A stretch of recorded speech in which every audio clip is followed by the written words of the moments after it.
Hey there, thanks for tuning into the Buck and Eric podcast. I'm Buck. And I'm Eric, and today we're talking about building trust with prospects right out of the gate. So when you're in sales, essentially what you're doing is you're walking up to a stranger who is predisposed to dislike you and distrust you, because anytime a stranger who shows up wants something from you, you're gonna have a unique set of skepticisms and objections right off the bat.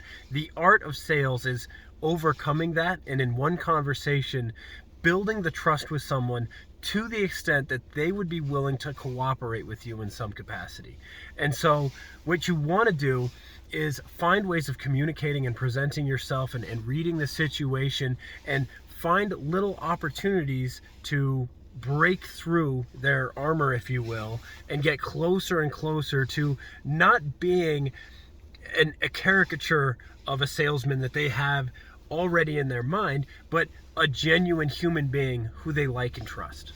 Definitely, Bucky, this is something you're really good at, is just being willing to throw different things out there and asking those questions, asking personal questions within reason, of course, but trying to find out a little bit about the person, get them to start talking about themselves, so that you can start to find that thread to start pulling, to say these are things that they're interested in, these are common things that we share, different areas like that. One other area that I think is really important and that really helps with that trust is not so much trying to convince a prospect of doing something, but to provide them with the information to convince themselves. And so you are an expert, and when you're going out and you're consulting with your prospects, you should have more knowledge in most cases than they do about your solution.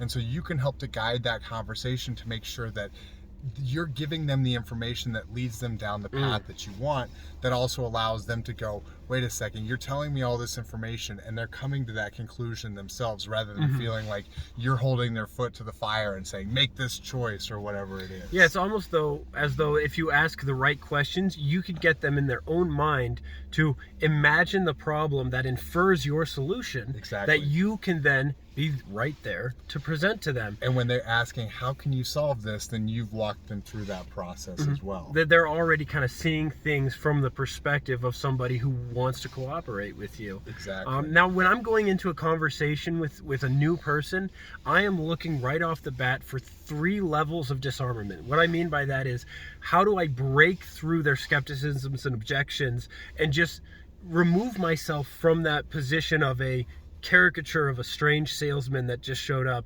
to a real human being that has genuine concerns, interests. And you're going to do that through finding common ground. You're going to do that through consultation, and you're going to do that by demonstrating that you're not trying to strong arm them into a sale. You want them to believe in it just as much as you do. Definitely. So I think all great tips, all things you can apply right off the bat. So definitely like, subscribe, follow us for some more information, and let us know what you think in the comments down below. We'll see you next time.